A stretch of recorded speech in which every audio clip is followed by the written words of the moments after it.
you got my questions, by the way? Yep, got all of them. Got all the questions. We're good whenever you guys want to start. Yeah. So today we are talking about obviously the coronavirus and the impact of it, sharing the thoughts and experience that each of us have. And what I've done through this week is consolidating questions that I received from investors, from people that are prospecting to invest, existing and new ones, and also from my conversations with Israeli, I would say, entrepreneurs, real estate entrepreneurs, people who lead groups. I'm exchanging thoughts with others, and what I've done towards this call is basically consolidating these questions so it can facilitate a conversation about what is going on and what we can expect going forward. Terrific. What are you feeling is the sentiment of the investors in Israel and the groups that you've talked to? I think that when we talk about the sentiment of the Israeli investor, there is a very good observation in the question itself, that it's, I feel it's different, I would say, to the US sentiment. And I feel that I can say that because I have connections day to day, both with Israelis and US people. Gary, obviously you, but also from the people I'm working with, property management, local US investors, rehabbers, sellers. So I get a feel to both sides, and I feel that specifically in Israel, I would say, perception of the potential impact, existing or potential impact, is more severe, meaning I'm seeing more Israeli investors, buyers waiting or expecting the market to get an extreme downturn maybe, but maybe they have more pessimist or negative or more concern than what I feel talking with the US. And it's a generalization, right? There are people that take it differently all over the place. And still I get this kind of feeling. Well, we're certainly in a unique time because nothing like this has ever happened before. So some investors, some economists compare it to the global financial crisis 10, 12 years ago. Others are taking it all the way back to the Depression back in 29, 30, 31, and anywhere in between. The challenge is, number one, previous occurrences that created a shift like some of those investors are anticipating, the root cause of that was a financial misstep, whether it was negligence, arrogance on the part of the investors and the economy. This is something totally different. And what also makes it rather unique is, for the first time in our history, we are a true global society. We're one connected community, thereby creating the problem that we have, because the mobility of our global society is what caused this outbreak to escalate as fast as it has. So the bottom line is anyone's opinion could be right, and conversely, anyone's opinion could be wrong. We don't know what the other side of this looks like. So we can all sit here and speculate. But I'm encouraging investors to look at this with more logic than emotion, meaning the attractiveness of real estate investing is it's a basic common need for human beings to live in a dwelling. They're going to buy or rent somewhere. That need will never go away. It's also supported and emphasized to a greater extent because of what we're being asked to do, and that's to shelter in place and stay in our homes. So it takes the value of that home to a higher level. And the investors that will come out on the other side, while many try to be opportunists in trying to capitalize on this, the people who will gain and succeed long term will be those that understand the value of not the property, the tenant.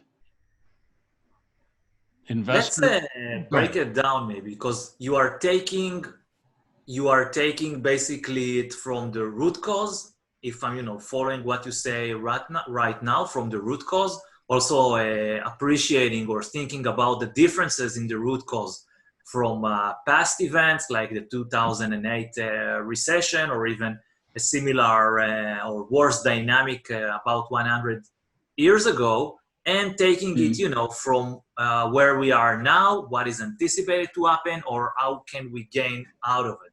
So if we try for a moment to break down this conversation and maybe start from the beginning, just talking a bit about what is happening right now, talk about that, because if I'm maybe to facilitate the conversation about it, I would say currently there are a lot of unknowns.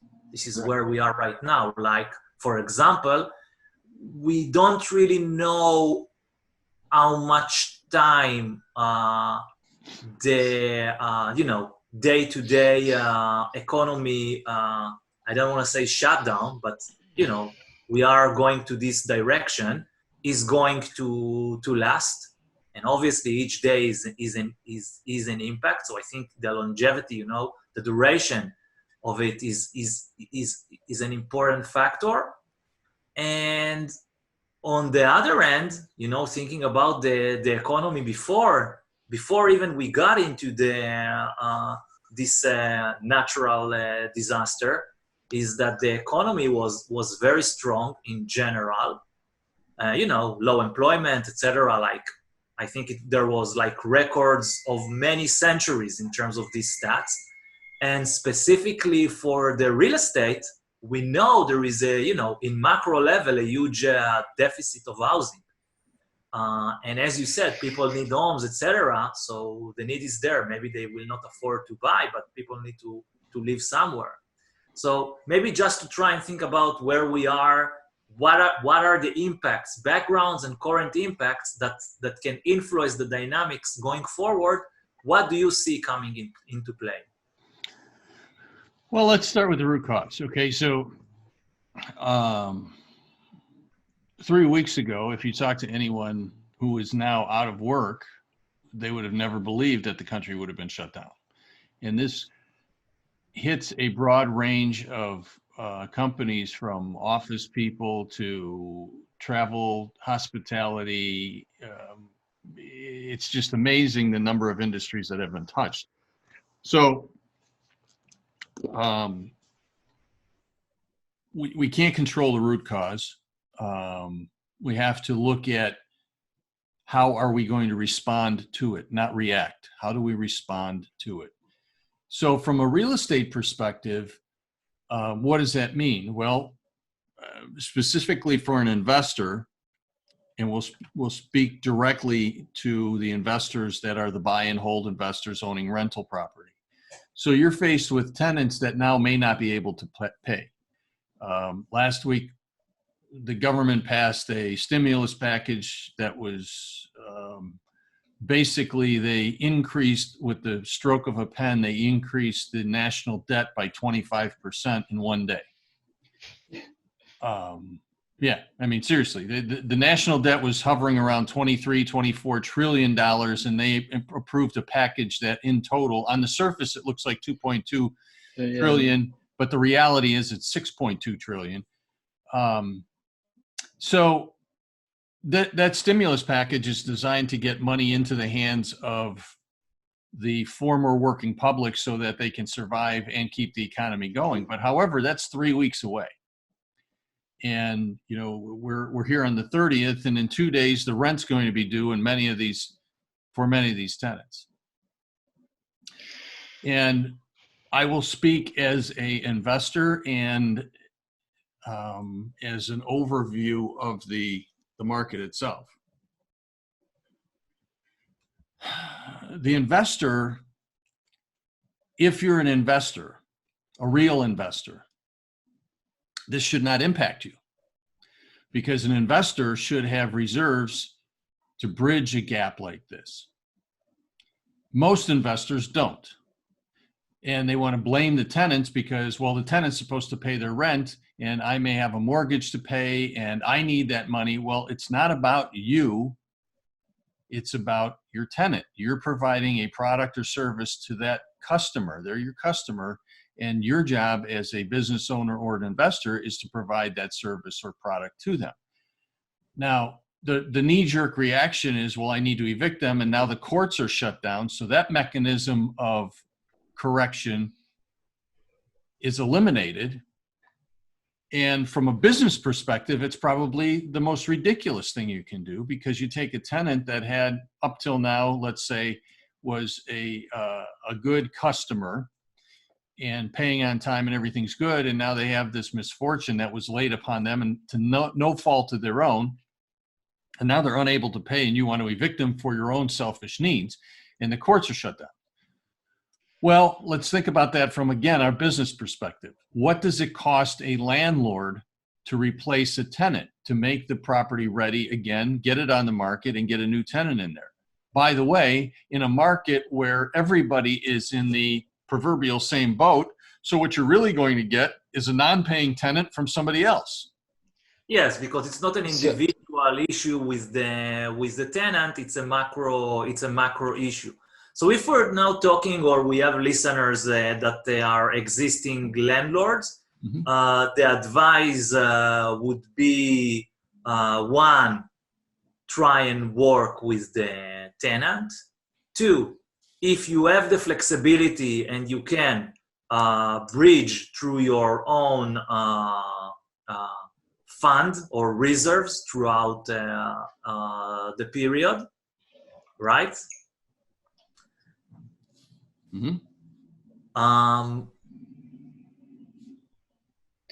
What do you think about property insurance policy, or in other ways, other mitigations that if owners did not do till today, they might consider, assuming they have the flexibility? You know, people that have excess funds now, they maybe tend to pour everything to the stock exchange, and we'll talk about that.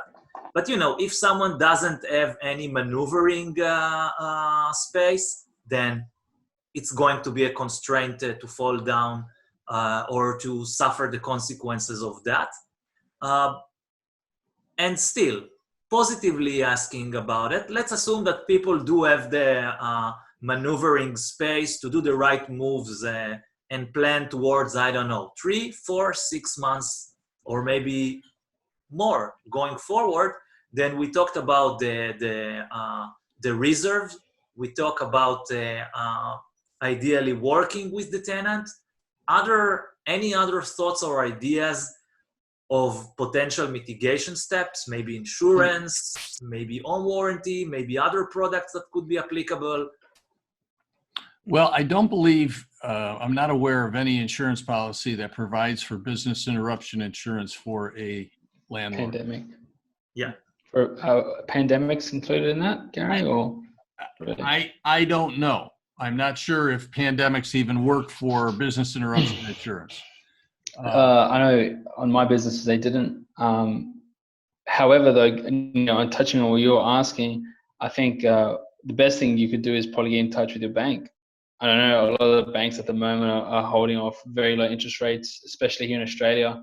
The government has implemented stimulus packages to help facilitate payments for businesses' loans. They're looking at deferring 3 to 6 months totally of their of their loans, which is an opportunity for investors as well as business people in Australia who can leverage that.